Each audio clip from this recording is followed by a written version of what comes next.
என்னை பற்றி என்னை காட்டிலும் அதிகமாக தாம் அறிவீர்களா?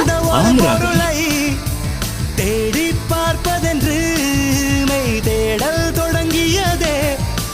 வாழ்ந்த வாழ்வனுக்கும் வாழும் நாட்களுக்கும் பொருளே நீதான் உயிரே வாராய்.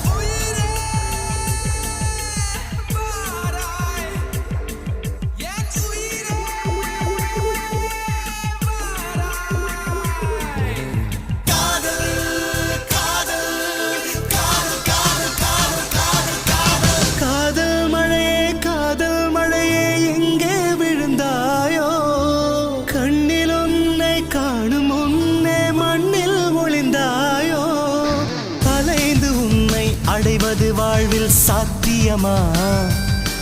நான் நடந்து கொண்டே எறிவது உனக்கு சம்மதமா? அடி உனக்கு மனத்திலே என்